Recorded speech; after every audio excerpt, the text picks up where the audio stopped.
In 1996, a decorated soldier, his wife, and their daughter packed for a family trip and simply vanished. 10 years later, only bones came back, and they weren't the whole story. No one filed a report when they went missing, because someone told the police not to. It began with wind. Not a storm, not a howl, just a steady, bitter breath moving low across the frostbitten grass, brushing against the trees like fingers through brittle hair. The hunters hadn't planned on stopping. The sun was already dying behind clouds that had been threatening snow since morning. But one of them saw something. A glint, sharp and wrong, half buried beneath the roots of a toppled pine. Not the soft glimmer of ice or lost metal gear. No, this was deliberate, etched, purposeful. They thought it was a coin at first, then a dog tag, and beside it, a hollowed shape in the earth that looked too symmetrical, too clean, to be nature's doing. A few kicks of the boot turned soil into silence, then bone. A skull, worn smooth from years underground, its eye sockets still and blind, yet heavy with accusation. The tag read, Moore, Caleb J. S. Sergeant, Opaz, U.S. Army. A name that hadn't been spoken aloud in a decade. Before we go further into the chilling disappearance of Staff Sergeant Caleb Moore and the haunting discovery that surfaced 10 years later in a quiet pine forest, take a moment to like this video and subscribe to the channel. Your support helps us keep digging into stories the world tried to forget. Every subscription allows us to shine light on the truths buried in silence. It's a small gesture, but it means everything to us and to the voices still waiting to be heard. Thank you. In the official records, Staff Sergeant Caleb Moore had gone missing in 1996. One day on base, the next gone along with his wife, Lila, and their 6-year-old daughter, Iris. No confirmed sightings. No notes. No signs of struggle. No clear reason. Just an empty house, a cold trail, and a line of command that seemed oddly eager to write it all off as a domestic matter, then bury it. But now there was this. Bone and metal, weathered but intact, found miles from anywhere familiar. Pine Hollow wasn't even on most maps anymore, just a stretch of forest between two dead logging roads, long since claimed back by the wild. The coroner would later estimate the remains had been in the ground for close to 10 years, maybe more. The decomposition was slow, preserved by the cold and isolation, no visible trauma to the skull. No immediate clues as to how he died. Just one detail that caught their attention. Dried remnants of cloth tucked behind the neck, as if someone had carefully wrapped him before laying him down. Not hastily. Not violently. There was no grave marker, no attempt to bury him deep. He was placed hidden, not mourned. The discovery set off a ripple. Local law enforcement reopened the file, reluctantly. The media gave it a headline or two, Soldier Found After 10 Years Missing. Always with a grainy photo of Caleb in uniform, smiling politely, expression unreadable. But the bigger questions lingered, like the cold in that clearing. Why here? Who brought him? And most of all, where were Lila and Iris? The wind stirred again, the trees creaked.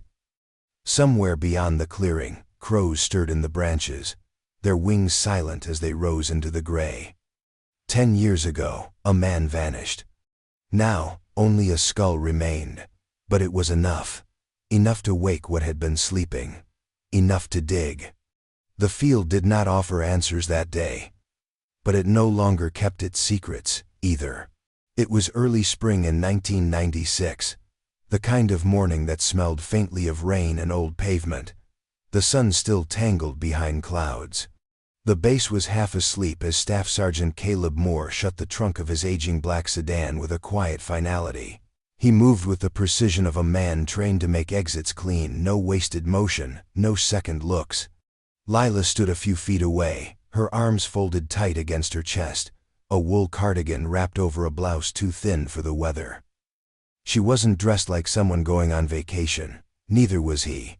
Iris sat in the back seat already, her small face pressed against the window, watching the barracks fade into the distance. She held a plush rabbit with one ear missing and a stare that didn't blink. 6 years old and already learning how to keep secrets without being taught. Caleb didn't say goodbye to anyone, no handshakes, no salutes. He had filed for leave 3 days before, citing a family emergency. The paperwork went through rubber-stamped without question. There was no flag, no fuss. It was easy to disappear in the military, if you knew where to cut. Caleb knew. They stopped at a gas station 15 miles off base. He filled the tank while Lila bought sandwiches and orange juice from a vending machine that chewed quarters without mercy. She didn't look back at the car as she went inside. He didn't watch the door, but Iris watched both of them. There was no road map on the dashboard. No bags packed beyond a single duffel tossed in the trunk. No beach towels, no camera, no sunscreen. Just a man who'd seen too much, a woman who wore her dread like perfume, and a girl who didn't understand why silence could be louder than shouting. The attendant would later describe them as polite, but off. Said the man didn't smile. The woman's hands shook when she passed the bills. The little girl never spoke. He remembered because the rabbit looked wrong, too clean, too white, like it didn't belong in the arms of a child from a car that dusty. They drove west. For how long, no one could say. Somewhere between Fort Braddock and the Blue Ridge foothills, they vanished. No traffic stops, no receipts. No toll booth cameras, not that there were many in '96. It was as if the road swallowed them whole. Back at base, Caleb's absence didn't register right away. Soldiers came and went all the time. Leaves got extended. People stayed gone longer than they should. It wasn't until a week later that a call came from Lila's sister, then another from Iris's school. The first missing persons report was filed 12 days too late. By then, the car was gone. The house was still. And the road? The road didn't remember them. Just a man, a wife, and a quiet exit, unmarked, unremarked, and irreversible. For a while, no one noticed they were gone. It was that kind of absence, quiet, reasonable, explainable if you didn't look too close. A family taking a break. A soldier on leave. No reason to panic, not yet. And so no one did. Not at first. Lila's sister, Joanne, was the first to feel the stillness stretch too long. She'd tried calling 3 days after they were supposed to arrive in Asheville. Just to check in. Just to see how Iris was enjoying the drive. The line rang out, unanswered. No voicemail. She tried again later that night. Then again the next morning. Still nothing. But it was easy, then, to explain it away: bad reception, a dead battery. Maybe they were camping somewhere remote. Maybe they needed time. By day 5, the silence began to thicken. Joanne left a message with Caleb's commanding officer. Just checking in. She asked if he'd extended his leave. The answer came back clipped. Moore had left base on April 3rd. He hadn't returned, but he wasn't due back yet. Everything looked in order. The voice on the other end didn't seem concerned. Joanne drove out to the house in Fort Braddock a few days later. She had a key. The lights were off, the mailbox stuffed full with catalogs and bills.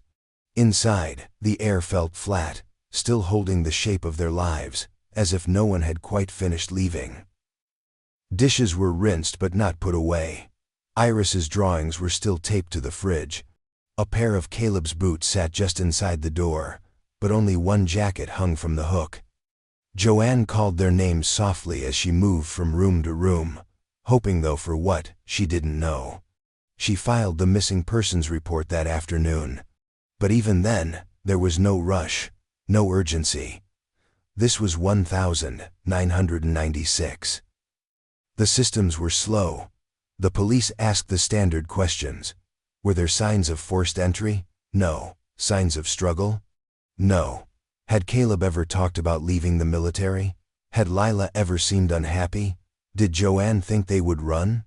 She didn't know how to answer that. didn't know how to explain the long pauses in Lila's voice on the phone. The way her sister had started saying everything was fine, even when she wasn't asked. How Iris had stopped speaking much at all. The investigation, if it could be called that, was brief. A few officers canvassed neighbors. Most remembered the family fondly, if distantly. Caleb was polite, quiet. A man who kept to himself. Lila kept the girl close. No one remembered seeing or hearing anything unusual. No moving truck, no raised voices, no goodbyes. The story never made the news. There were no flyers, no televised pleas. Amber Alerts, at the time, didn't exist in any formal sense, just regional bulletins and case-by-case discretion. And this case? It didn't seem urgent. A family leaving town. A soldier not showing up. These things happened. So the file Saturday. And time passed. Spring folded into summer. The grass outside their home grew long. Mail was forwarded, neighbors moved. The house was eventually cleared, then sold. By the time a year had passed, the Moores were less a mystery than a memory, an absence without edges. Nothing to hold on to. Nothing to prove they were ever really gone.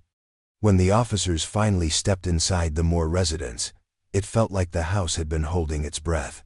The air was stale, but not yet sour. Dust hadn't gathered thick on the surfaces, and the refrigerator still hummed in the corner of the small kitchen.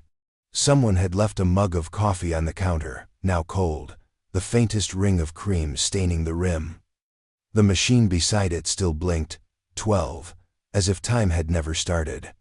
To a stranger, it might have seemed like the family had only just stepped out, gone for groceries or to visit a friend. But to the trained eye, the details didn't line up. The television was plugged in but hadn't been turned on in days. The remote sat neatly on the armrest, positioned too precisely to suggest urgency. In the living room, a throw blanket was folded over the back of the couch. A child's sock lay balled near the leg of an end table. There was no sign of struggle, no broken glass, no forced locks. Just a stillness that crept under the skin. In the dining room, 3 plates were stacked, unwashed, in the sink, each still marked by the ghost of a meal, as if dinner had been interrupted or abandoned altogether. On the fridge, a calendar still read April. A few squares had been marked in Lila's handwriting. Iris school meeting.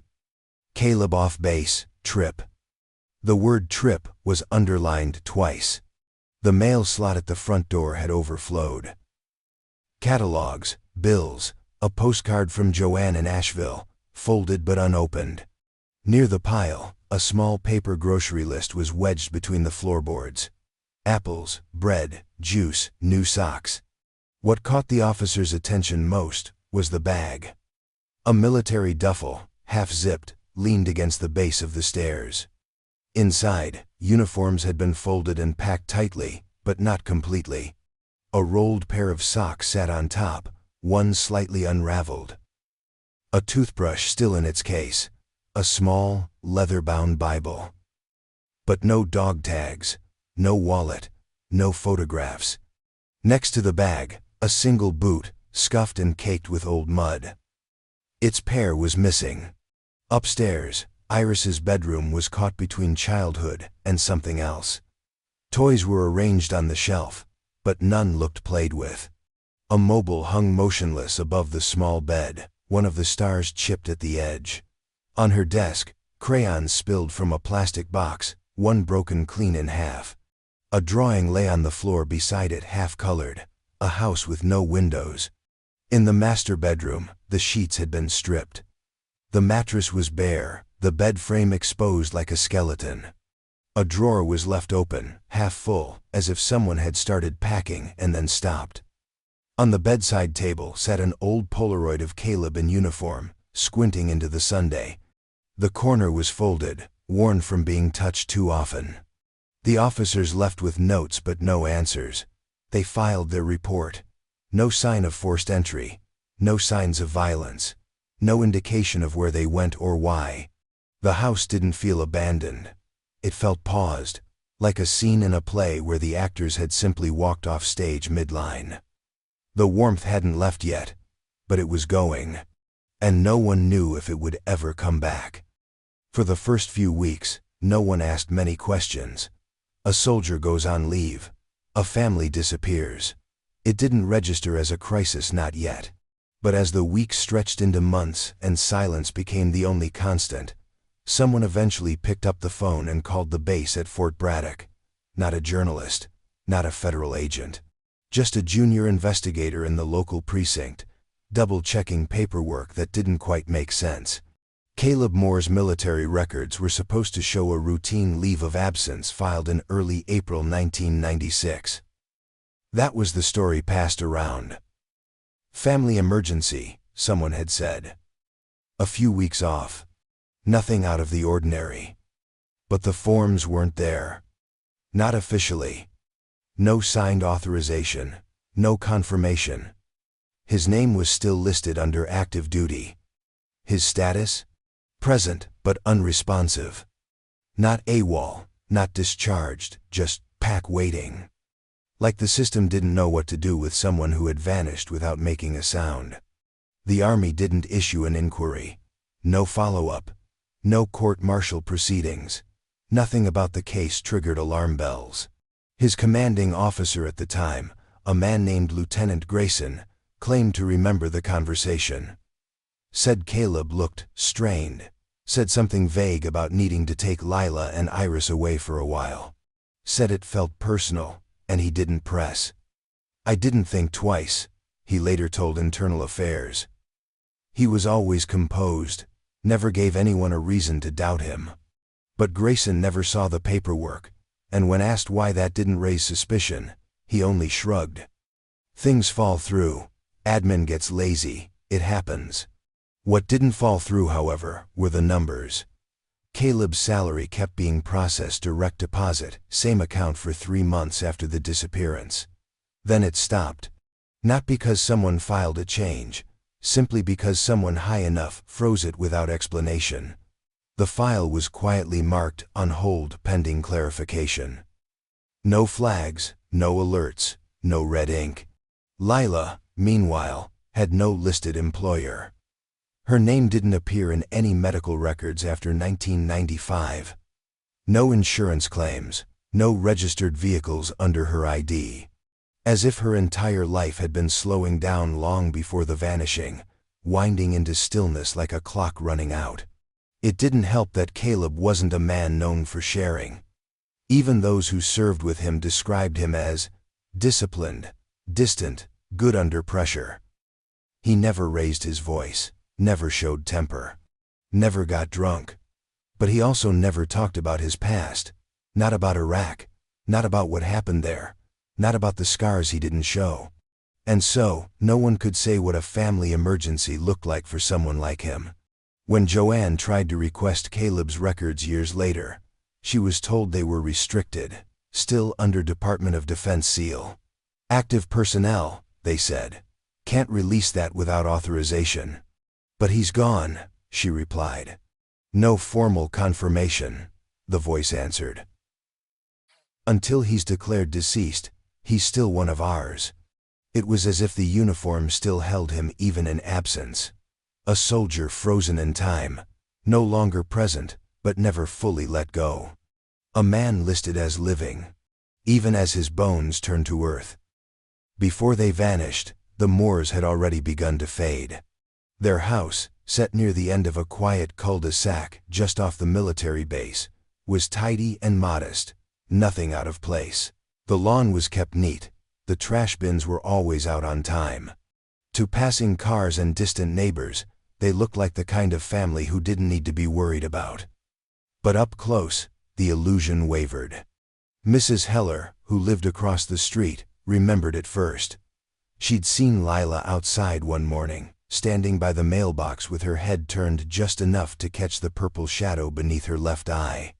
The kind of mark someone tries to cover with powder but doesn't quite hide. She'd waved, and Lila had smiled that tight, polite smile that never reached her eyes. Nothing was said. Others began to recall small, fragmented details when the investigation was reopened. One neighbor, an airman's wife named Carol, admitted she often heard muffled arguments late at night. "Nothing violent," she said quickly. "Just tense, like they were trying not to wake the kid." She paused before adding, "I think she cried a lot. The little girl, but I never saw her play outside, not once. Iris was rarely seen beyond the front yard. When she did appear, she clung to her mother's hand or sat alone on the porch swing, rocking gently with her bunny in her lap. She never looked up when spoken to, and she never spoke back. There was no laughter from that house, no barbecues, no music through the windows." Caleb came and went in his truck, uniform pressed, expression unreadable. If he greeted neighbors, it was with a nod, nothing more. People described him with words that sounded respectful, but always ended in a pause. Disciplined, quiet, intense. Nobody ever said kind. One neighbor had tried to ask Lila if she was all right, months before they disappeared. At the time, Lila had been standing near the garden, gently pulling weeds with bare hands. Her knuckles were scraped raw. When asked if she needed help, she said, "We're managing." With that same smile, wide, practiced, too bright. Then she'd gone inside and closed the door softly behind her. There were no police reports, no calls made, no whispers passed to the chaplain or the base counselor, just silent observations, quiet discomfort. A community that wasn't sure what it saw, or didn't want to admit it. Looking back, they all seemed to agree on one thing. Something had been wrong in that house. Something unspoken. Not loud enough to break walls, but strong enough to pull them inward like gravity. Everyone had seen the cracks, but only in hindsight did they realize the damage had already been done. When asked why no one had intervened, no one had an answer that satisfied. "It didn't seem like our place," someone said. "He was military. You just assumed they'd figure it out." But assumptions are soft things. They don't protect. They don't heal. And they don't stop a family from slowly vanishing while the world looks politely away. Lila smiled, right up until the end. That quiet, careful smile she wore like armor. It had no warmth, only apology. As if she was already rehearsing her goodbye. The woods near Pine Hollow weren't marked on most maps anymore.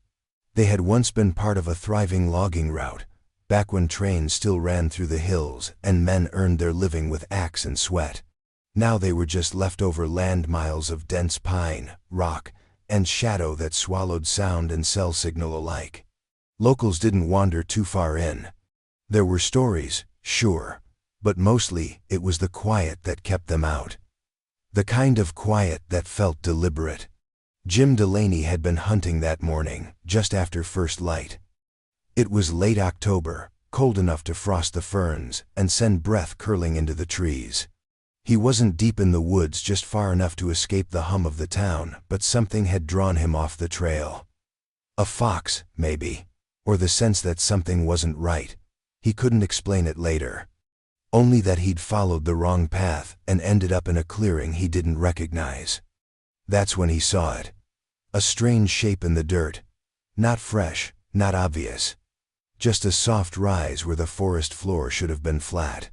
He almost passed it by, but a glint caught his eye, sunlight striking metal.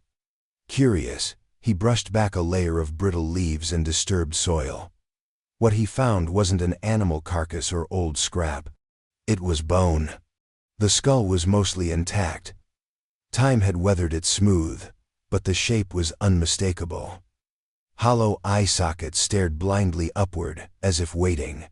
Nearby, half hidden in the dirt, lay a set of dog tags still strung on a broken chain. He picked them up with a gloved hand and read the name etched into the tarnished metal. Moore, Caleb J. SS Sergeant, Opaz, U.S. Army. The rest of the grave was shallow, barely deep enough to cover the remains. No coffin, no marker. Just thin layers of earth and debris laid down in haste. Whoever buried him didn't have time or didn't care to make it look proper. As Jim backed away, The chill in the air turned sharper, colder than it had been minutes before. It felt like something old had been disturbed, something that didn't want to be found. He reported it, of course. Called it in as soon as he was out of the woods. Sheriff's deputies arrived later that day, bringing forensic technicians and yellow tape that fluttered like flags in the wind. They worked quietly, carefully. The body had been there for years, they said. A decade, maybe more. What remained was mostly bone and scraps of fabric, no wallet, no phone. But the tags were enough to reopen a case long buried in red tape. Word spread slowly at first. Then faster, as the name resurfaced in old records and forgotten files. Staff Sergeant Caleb Moore. Missing since 1996. Declared unconfirmed status. A man erased. No one could explain why he was there. Why that patch of earth, so far from base, so far from home. There were no signs of wildlife, no recent footprints. Just a grave dug in a hurry and left to vanish beneath seasons of moss and silence. But the forest remembered. And now, so did everyone else. The body was no longer a body, not really. Just what remained after time had done its quiet work: bone, fragments of cloth, and the delicate encroachments of nature reclaiming its space. The forensics team worked in the cold morning light, dusting dirt from ribs that no longer held breath, and brushing away decades of decay like archaeologists peeling back layers of a buried truth. Beneath the roots of pines and the carpet of needles, Caleb Moore had waited in pieces, not discovered, revealed. It didn't take long to rule out natural causes. That part was easy. People don't wander miles into deep woods and lie down gently in a shallow grave. And even if they did, they wouldn't wrap themselves first. The cloth remnants, once examined under lab light, told a different story. They weren't part of a military uniform. Instead, it was a patchwork of household fabric bedsheet, perhaps, or curtain frayed at the edges and stained with old blood, rust brown and barely traceable. Microscopic fibers clung to the folds, some from synthetic blend, others from wool. Not military issue, not outdoor gear. This wasn't a soldier's burial. It was domestic, improvised. Caleb hadn't died in that forest. That much the medical examiner was certain of. The absence of insect activity on certain parts of the remains suggested the body had been stored somewhere cooler, less exposed, before being moved. There were no signs of animal disturbance, no gnaw marks, no scattered bones. It was as though he had been placed there with care, too much care, considering the setting. The skull showed no fracture, no bullet hole, no blunt force trauma. But blood traces, long dried and faint, suggested a wound somewhere else, possibly internal, possibly sustained before death. A slow bleed, maybe. Something that didn't kill immediately but weakened. Or something that killed silently. There were ligature marks on the wrists, faint impressions in the bone structure that hinted at binding, at least temporary restraint. Old injuries on the ribcage, some healed, others not. The kind of evidence that paints a life of tension rather than a single moment of violence. A forensic anthropologist noted something odd in her report: the position of the body. Arms folded loosely over the chest, one leg slightly curled in, not dumped, not tossed, placed. As if someone who knew him, someone who once cared, had tried, in some twisted way, to show respect, or guilt. Then came the dog tags. Still legible, still intact. The chain had snapped, caught on something, perhaps during transport. It was found curled near the hip, almost hidden by debris. It hadn't been meant to be seen, but it hadn't been removed either. A careless detail, or a deliberate one. Tests pinned the time of death to the final quarter of 1996. Months, at most, after Caleb had walked off base. Months after the family vanished. A short window. A silent clock. He had not died lost. He had been taken elsewhere, kept elsewhere, then brought to this quiet patch of forest and left alone. buried not out of panic, but out of intention. He did not vanish. He was removed. The box was found tucked in the back of a forgotten storage unit, buried beneath moldy holiday decorations and expired food tins. It had been moved there years ago, hastily packed and unlabeled during the clearance of the Moore residence. The handwriting on the tape had long faded, but inside the box, time had preserved something far more telling than photos or letters. Children's drawings, dozens of them. Most were the sort you'd expect from a 6-year-old. Uneven stick figures with toothy grins, houses with chimney smoke curling into a too-blue sky, flowers that floated in the air without stems. They were bright, chaotic, joyful even.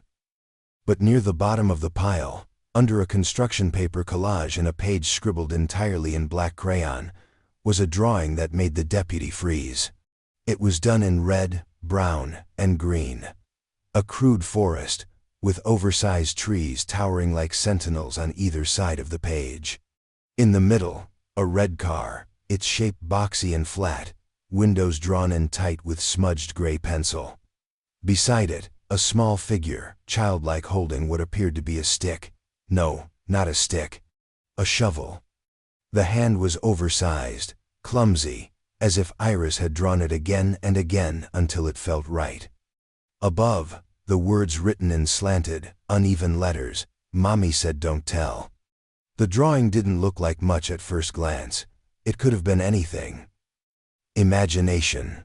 A dream. Children absorb more than they understand and express more than they can explain. But taken in the context of the case, knowing what had now been found in Pine Hollow, it felt more like a confession.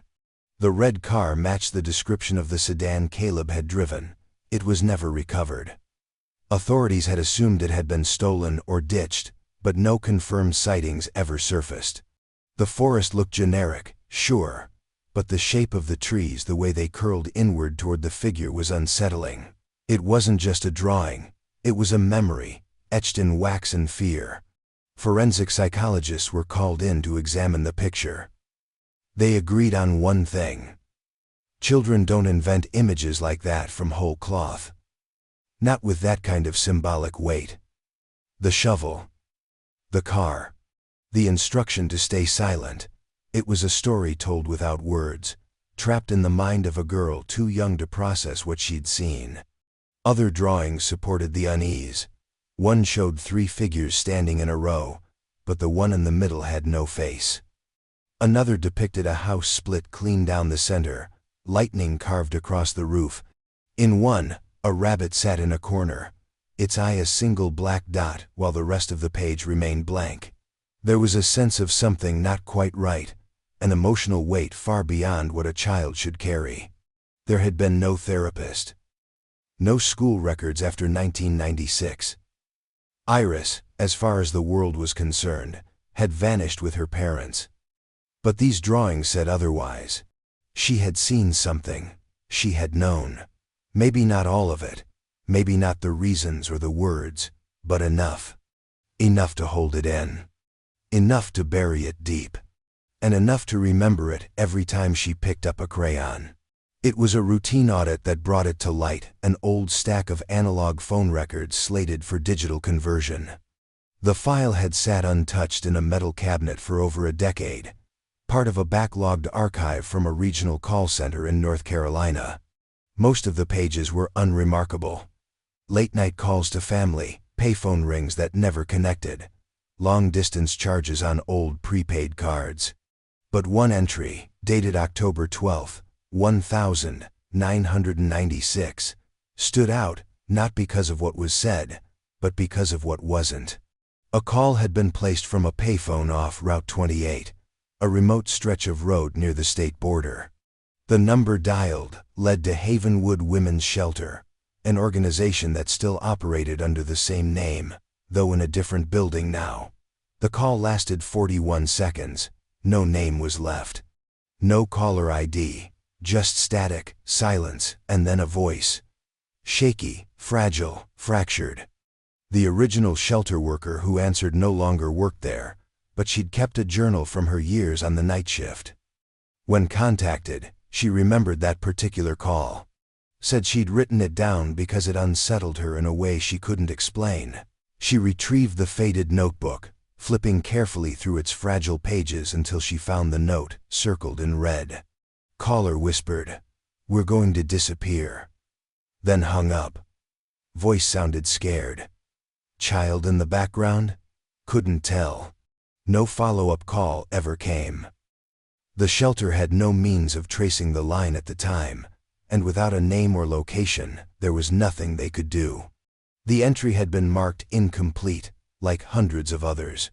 Women reaching out only once, unsure if they wanted help, or afraid that asking would bring more danger than silence.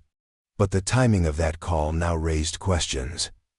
It had come just days before Caleb Moore's presumed death.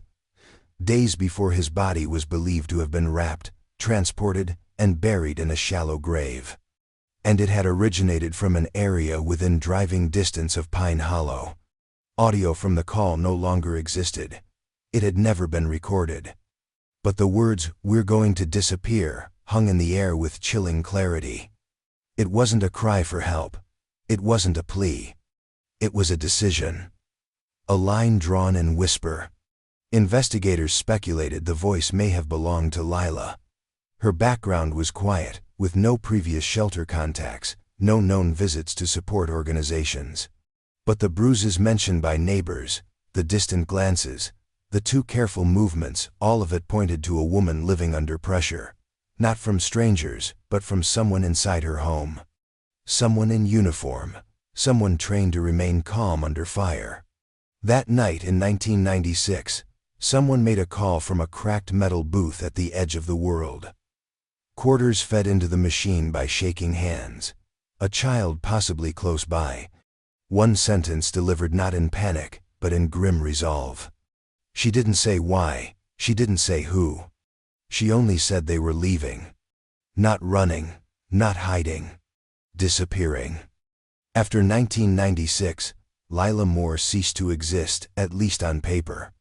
Her credit history ended abruptly that fall. No more utility bills, no bank account activity, no job applications, tax returns, or rental agreements. It was as if her life had been folded shut and filed away with the unsolved mysteries of that year. For over a decade, nothing surfaced. Her social security number remained dormant, like a house with the lights turned off. Then, in 2008, it blinked back to life for just a moment, then vanished again. A small community clinic in Arizona flagged the incident during a routine audit. The woman had arrived without an appointment, walked in just after dusk, and asked for treatment for a minor injury, a cut along the arm, deep but clean. She gave a name the receptionist later couldn't recall, something common and forgettable, and filled out the intake paperwork with a calm, practiced hand. What triggered the alert was the social security number she listed, one that had technically belonged to a woman long presumed missing. The system didn't flag it immediately. Small clinics didn't run real-time checks back then. But when the records were scanned into a state database 2 weeks later, a red flag appeared, associated with missing person file #3149NC. Authorities were contacted. By the time they arrived, she was gone. The nurse who treated her remembered a woman in her late 30s or early 40s, with dark hair tucked under a worn cap. She was polite but withdrawn, barely spoke. Refused painkillers, paid in cash. Said she'd caught her arm on barbed wire while hiking, though her palms were blistered in a way that suggested hard manual labor. When asked for emergency contact, she paused for several seconds before writing N/A in small, precise letters. She had a child with her, a girl, maybe 11 or 12. Quiet, observant. The nurse recalled how the girl never looked at the mother directly, but seemed to hover nearby, always within reach. They stayed just long enough for the stitches. Then they disappeared into the desert dusk, without even waiting for the discharge papers. Investigators tried to trace the alias, but hit a dead end. The address provided was a post office box in a nearby town that hadn't been rented in over a year. The handwriting on the form was clean but practiced, like someone who had filled out hundreds of fake names before. Surveillance footage was requested but had already been overwritten. It was the only known instance of Lila's number being used after her disappearance.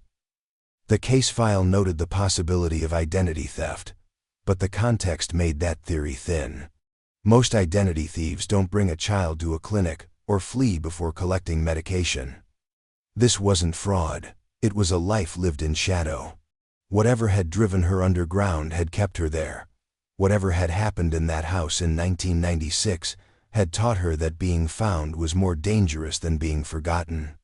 She moved like someone who didn't want to start over, but someone who had no choice. Secrets like hers don't scream.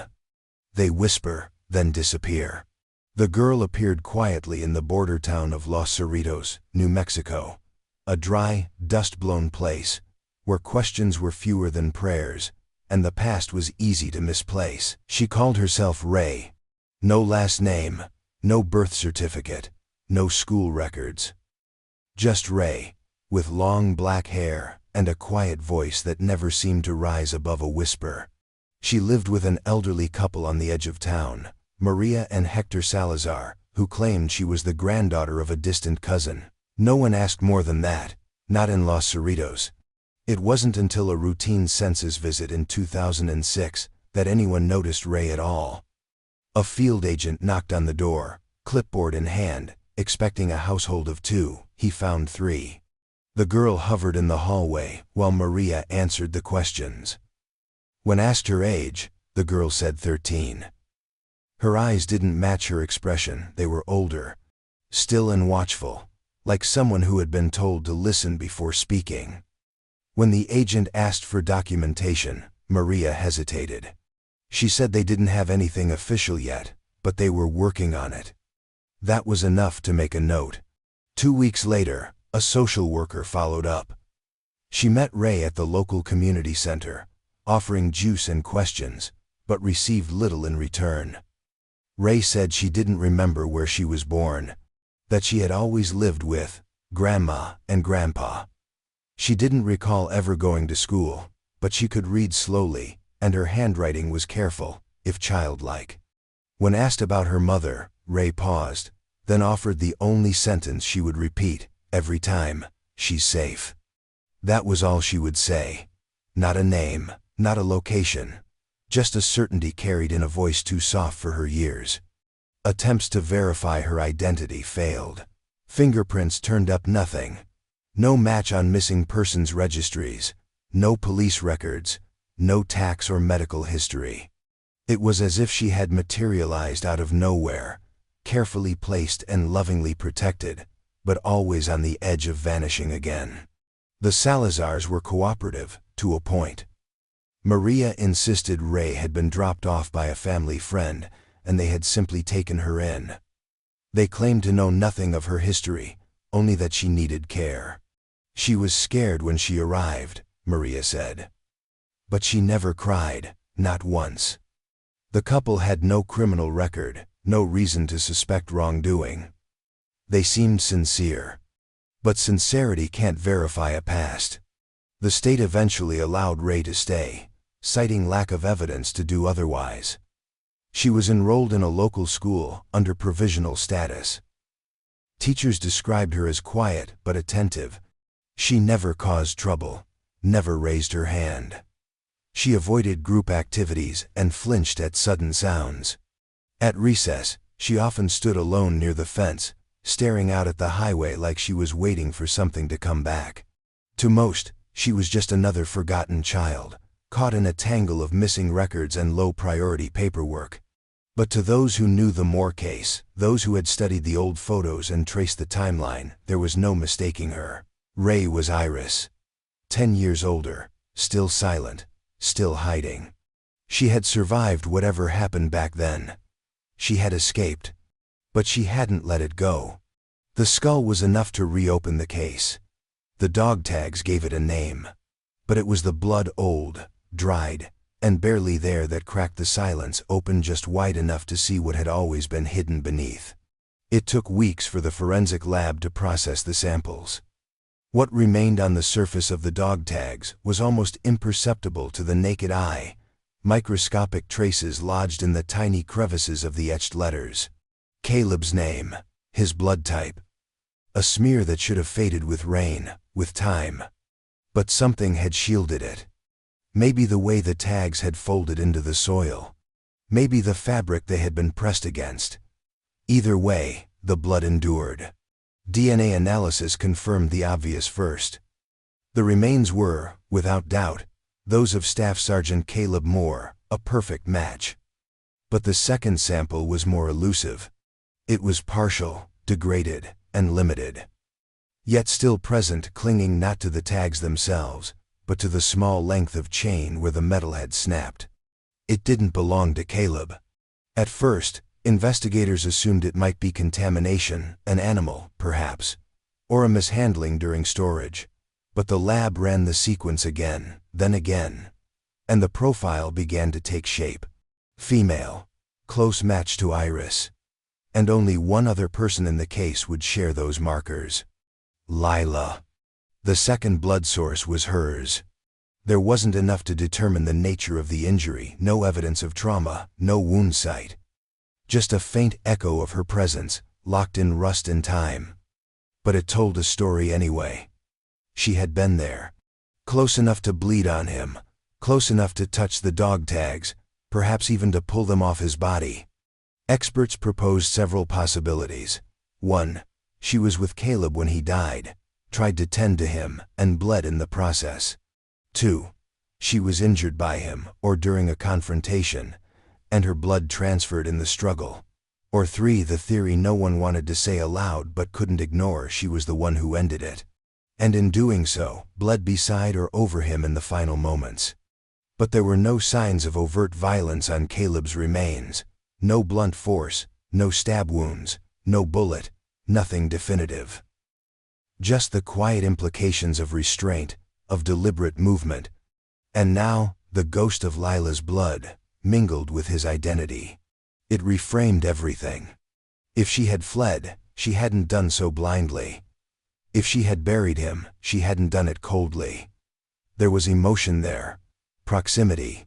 Guilt, maybe. Or love twisted through fear. The discovery was never released to the public. It remained buried in the case file, a quiet revelation shared only among investigators and forensic analysts. But it shifted the narrative in their minds. Caleb hadn't vanished alone. Lila had been there. Maybe to save herself. Maybe to end something that couldn't be undone. Maybe just to hold him as the weight of years finally crushed the silence between them. Blood remembers what words cannot, and in this case, it told the one truth no one had dared to speak. She didn't run away. She stayed. It wasn't written down. Not in the official logs. Not in the incident reports. Not in the folders yellowed by time and stuffed into the archives of the Pine County Sheriff's Department. But the memory remained, passed between aging deputies, like a story best told behind closed doors, when no one else was listening. In 1996, after the Moore family disappeared, a pair of local officers had visited the home at the request of Lila's sister. Nothing urgent, just a welfare check. The house was quiet, undisturbed. There were no signs of foul play, just a sense of something off. They filled out a short report, made a few notes, added it to the back end of a slow week's paperwork, and that might have been the end of it. Until the visit. They remembered him by the uniform first. Crisp, dark, no name tag. Not base-issue fatigues, but a tailored officer's dress. High-ranking, although no one could quite place the exact title. He arrived in an unmarked government sedan, stepped into the station with a calm that bordered on cold, and asked to speak with the sheriff behind closed doors. No warning, no introduction. Just authority that carried itself without question. What was said in that meeting stayed there. The few staff who caught glimpses described hushed tones, long silences, and the sheriff nodding, slowly, like a man being told something he already suspected but never wanted confirmed. When the door finally opened, the officer left without ceremony. No handshake, no farewells. Just a warning, passed indirectly through the sheriff's tightened jaw. Let it go. The phrasing was specific. Not pause the investigation. Not hand it over. Just a simple directive. Walk away. Treat it as a personal matter. A domestic military situation, the sheriff later called it when questioned. Caleb Moore, they were told, had a history details they weren't privy to. Nothing dangerous, nothing criminal, but sensitive. Tied to deployments, trauma, and complications that weren't for civilian departments to untangle. No formal request was made. No federal documents handed over. Just a verbal nudge, strong enough to close doors without locking them. The welfare report was never followed up. No missing persons bulletin was filed by the sheriff's department. It remained, for all official purposes, an unresolved case, not a criminal one. Some of the deputies were uneasy, especially when weeks turned into months with no word from the family.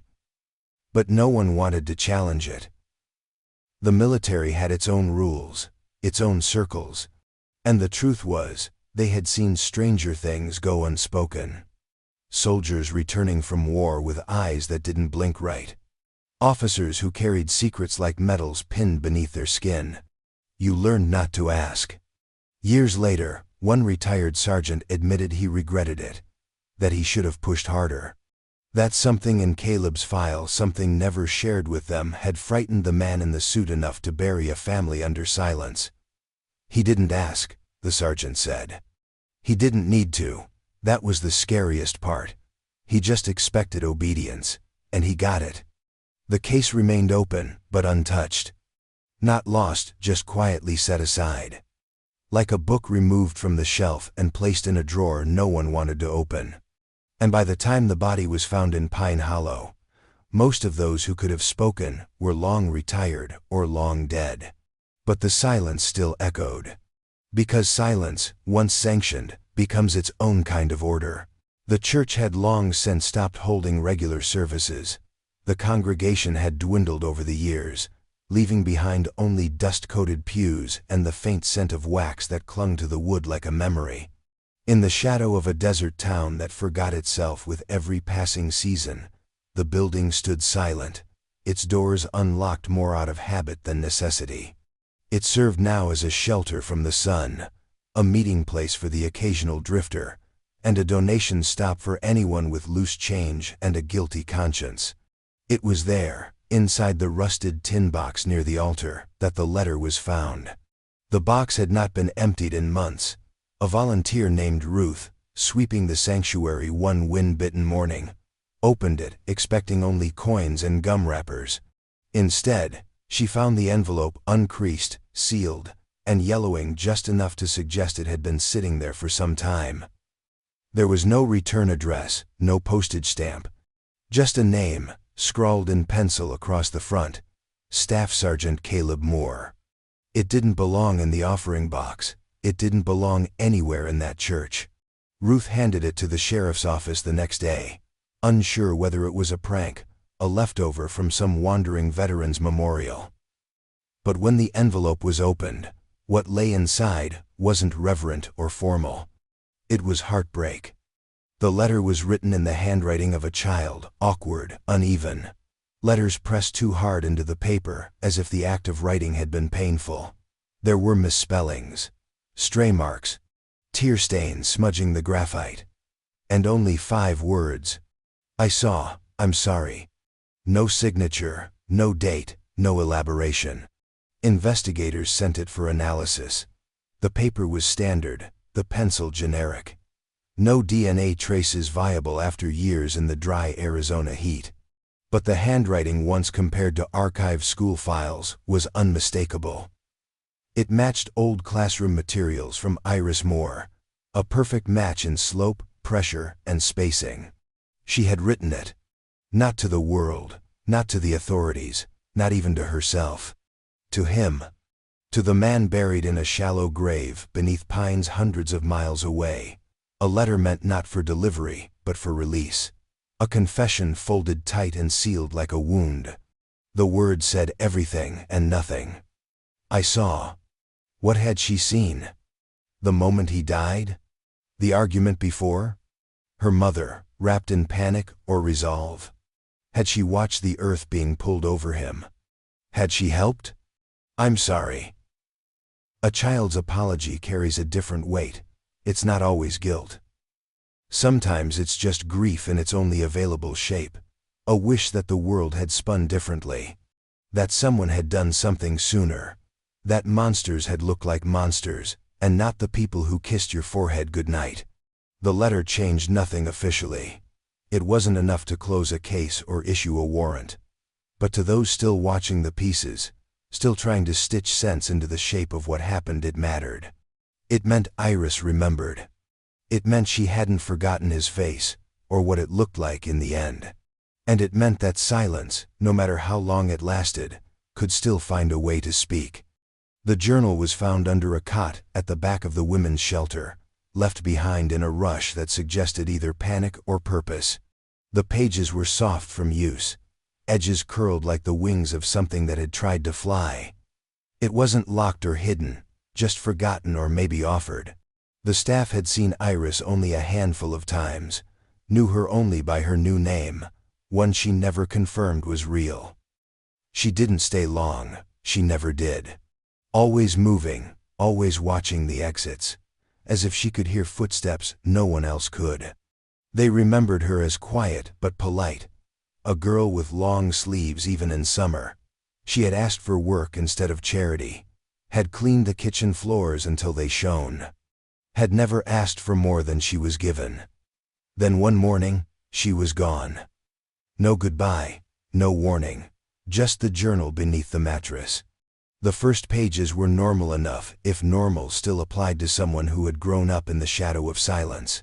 Sketches of desert birds, doodles of hands, a few lines of poetry, incomplete and raw. But as the pages turned, the tone shifted. Words became sharper, shapes more deliberate. There were references to nights without stars, to towns with no names. Sentences half scratched out. She wouldn't stop bleeding. He didn't scream. I dug, even though I didn't want to. Then came the map. Drawn across 2 full pages with the ink of a nearly dead pen. It was crude but intentional. A winding road, a cluster of trees, several X marks scattered across the hand-drawn terrain. Each was labeled only with a number. No names, no explanations, just 1, 2, 3, 11 in total. No legend, no dates. The roads looked like they belonged to northern Arizona or New Mexico, wide, dry country with long stretches of silence between gas stations. For someone familiar with the area, it might have meant something. For investigators, it was a riddle. Were they memories? Hiding places? Graves? Or symbols of moments she could no longer carry in her mind? Near the bottom of the final map page, a note in the margin, almost missed at first. Only one was real, the rest are echoes. What that meant, no one could say. The last entry, written in neater hand than the rest, sat alone on a blank page. She did what she had to. No context, no clarification, just that. It was unclear whether she referred to Lila or Iris herself. Perhaps both, perhaps neither. Perhaps it was the kind of sentence you leave when you've run out of ways to explain the world to yourself. The journal was turned over to law enforcement. It joined the Moore file, thick now with years of paper and unanswered questions. No new locations were recovered from the map, no graves unearthed. But those 11 X's haunted the detectives, marked like scars on a path no one wanted to follow. If it was a confession, it was also a tribute. If it was a warning, it came far too late. Whatever truth it held, it had been lived, and then left behind. In the absence of answers, theories grow like weeds. Some whispered that Lila had simply snapped, that years of fear and silence had calcified into resolve, and that one night, something broke beyond repair. Maybe there was a final argument. Maybe she struck back for the first and last time. A kitchen knife, a heavy lamp, a shove down the stairs. The evidence, now dust and bone, no longer had the strength to protest. It's the kind of story that sits well in the mouths of people who need cause and effect. He hurt her, she ended it. Simple, symmetrical, but rarely real. Others believed it was premeditated. That Lila had planned it, even if not in the way murder is usually imagined. Not out of rage, but necessity. The blood on the dog tags. The shallow grave. The absence of bruises on the skull. It didn't read like an explosion. It read like a burial done by someone who loved the person they were burying or had once loved them. Before that love became untenable. Perhaps she didn't mean to kill him. Perhaps she meant only to leave, but he wouldn't let her. And someone, in the shadows, helped her do what needed to be done. Then there were the theories about Iris. Those were harder to speak aloud. That she had seen it. That she had helped. That her silence wasn't just fear, but guilt. The drawing with the shovel. The letter tucked in a church box. The map of marked places and unspeakable memories. She had known, even if she hadn't understood. Children often do. They absorb pain the way walls absorb heat silently, invisibly, until it radiates years later. Some suggested there had been a network. A quiet underground of battered women and sympathetic strangers, people who understood that justice doesn't always protect the broken. Maybe someone on base had looked the other way. A chaplain, a nurse, another soldier who'd seen Lila's bruises and made a decision. These theories are not paranoia, they're backed by quiet history. There have always been those who help women disappear when no other system will. A few believe the military knew all along. That Caleb had been involved in something darker than domestic control. That whatever had happened overseas had followed him home like smoke in his clothes. And maybe someone came to clean it up. Maybe Lila's escape had more than personal reasons.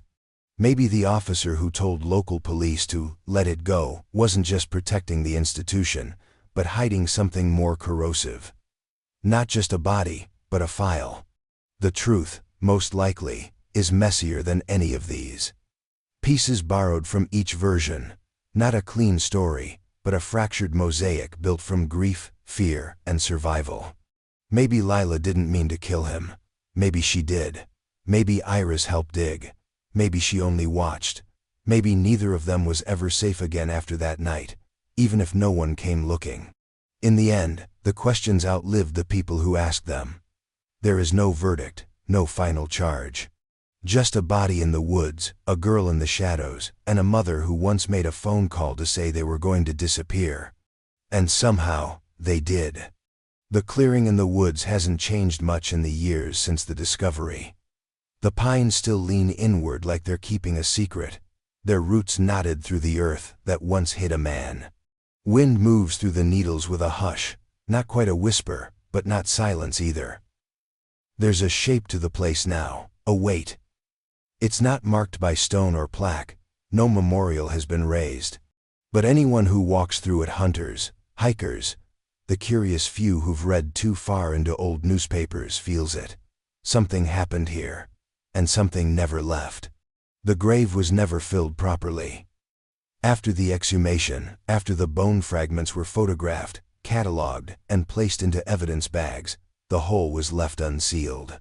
Nature took back the edges, softening the outline with moss and windblown leaves. But if you look closely, you can still see the dip in the ground where Caleb Moore was laid, his body wrapped in cloth, his dog tags tucked beside him. Someone had placed him carefully, if not lovingly. Someone had returned him to the earth with enough thought to keep him whole, but not enough to ensure he'd stay hidden forever. Now, what remains of him sits in a climate-controlled storage room in the county coroner's office. A box, tagged and numbered. Inside, a skull, some long bones, the chain from his tags. No next of kin ever came to claim him. No funeral was held. He exists now only in reports and shelves, a case file stapled to memory. A soldier unburied, but not laid to rest. His name still floats in the system, Caleb J. Moore, Staff Sergeant, O positive, United States Army. Officially deceased, but unofficially unsettled. The military inquiry never reopened. No charges were filed. No one was brought in for questioning. Whatever happened that night in 1996, it belongs to the missing, the vanished, the unspoken. Iris is still out there, somewhere, or so the theory goes. And Lila, whether alive, buried under another name, or long gone, remains more myth than fact. But the story, now, has weight. It lingers in the brittle pages of the journal left behind in a shelter. In the child's crayon map. In the blood on the chain. In the recorded phone call whispered from a payphone under yellow light. It lives in the silence between neighbors who remember too little, or perhaps too much. In the retired officers who still can't say what they heard, or what they were told not to ask. It lives in the edges of that drawing with the shovel, in the phrase, "Mommy said don't tell." There are no heroes in this story, no clean ending, just pain passed from hand to hand, until someone somewhere tried to set it down. And maybe that's what we're left with. Not resolution, but recognition. Not justice, but memory. In the end, the woods remember, even when people don't. They remember the shallow grave. They remember the footsteps that came and went. They remember the moment a life ended not with thunder, but with careful hands and cold soil. And in that remembering, there are echoes. Soft, but endless.